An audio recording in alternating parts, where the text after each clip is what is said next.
देखो जैसे कोई एक रेखा है, इस रेखा को दो भागों में क्या कर रहे हैं, विभाजित। इसका निर्देशांक x1 y1 हो गया और इसका निर्देशांक x2 y2। तो ये m1 और m2 दो पार्ट में विभाजित हो रहा है। तो इस बिंदु का निर्देशांक क्या होगा, ये हमें निकालना है।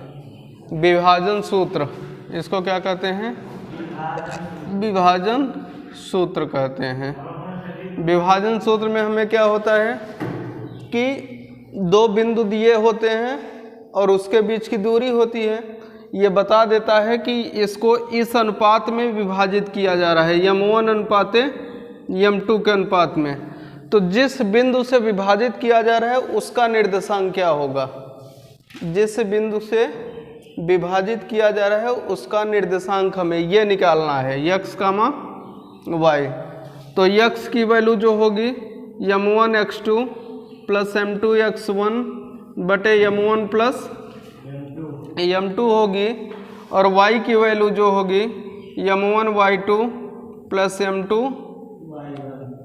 y1 बटे m1 प्लस m2 होगी। बात समझ में आई?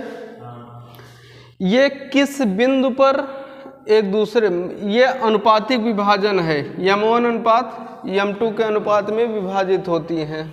ये कोई एक रेखा है, इसको m1 m2 के अनुपात में विभाजित करते हैं तो किस बिंदु पर यह इंटरसेक्ट करती हैं, मतलब x, y का हमें क्या निकालना होता है, मान।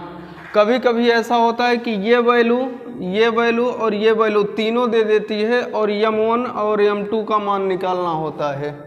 कभी m1 m2 और ये वैल्यू दे देगा तो इसका मान।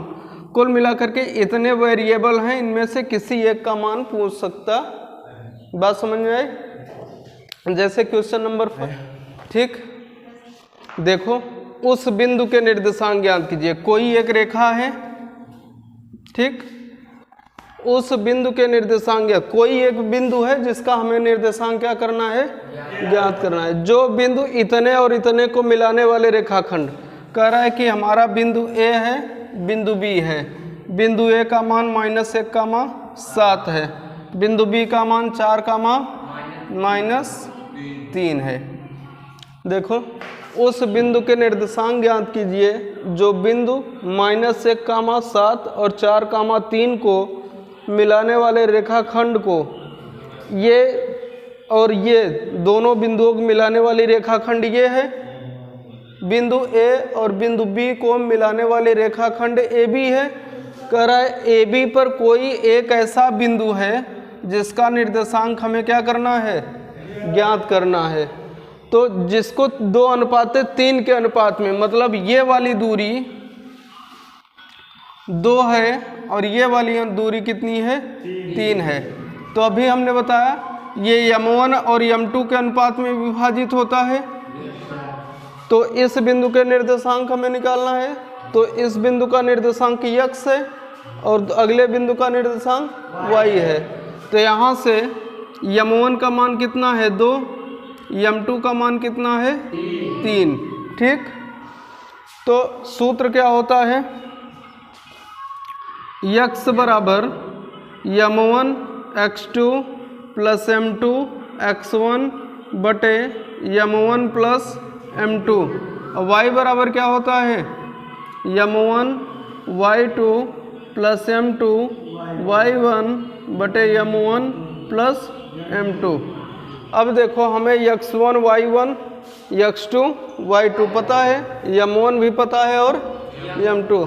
तो इस x और y का मान हमारा आ जाएगा। चलो देखो m1 ये है x1 बराबर -1, y1 बराबर 7। चलो x2 लिख लो 4, y1 का मान 7, y2 का मान -3, ठीक। अब x बराबर क्या होगा, m1 का मान 2 इंटू x2 का मान 4 प्लस m2 का मान 3, x1 का मान -1, m1 प्लस m2 यानी 2 प्लस 3। इतनी बात क्लियर हुई। m1 x2 plus m2 x1 बटे m1 प्लस m2, x का मान हो गया। y का मान m1 2 y2 -3 plus m2 3 m1 y1 का मान 7 बटे, सही है, m1 y2 plus m2 y1। x की वैल्यू क्या हो जाएगी, x बराबर 4 दूनी 3 1 बटे 3 2, y बराबर 2 तिहाई प्लस 7 3 बटे, ठीक। x बराबर 8 में से 3 निकालोगे, x बराबर 5 बटे 5, y बराबर क्या मिलेगा हमें, -6 प्लस 21 15 बटे 5 तिहाई 5 1, तो x का मान कितना है, y का मान, तो x का मान y बराबर 1,3। यही वो बिंदु है कौन, 1,3 के अनुपात में यह क्या करेगा, विभाजित करता। देखो आंसर दिया है, चेक कर चुका, बड़ा तेज है। चलो एक बार फिर से देख लो। इस क्वेश्चन में ये कह रहा है कि कोई एक रेखाखंड है, उसको बीच से कहीं से काटा जा रहा है। किस अनुपात में काटा जा रहा है, 2:3 के अनुपात में काटा जा रहा है, ठीक। तो ये रेखाखंड हो गई, इसको m1 अनुपात m2 के अनुपात में इंटरसेक्ट किया जा रहा है। तो ये दूरी किस बिंदु पर काटा जा रहा है, x, y। तो x की वैल्यू होती है m1 x2 plus m2 x1 बटे m1 प्लस y की वैल्यू होती है m1 y2 plus m2 y1 बटे m1 प्लस m2। यहाँ से m1 x1 x2 m2 y1 और y2 की वैल्यू हम रख देंगे तो हमारा आंसर, ठीक। छापो।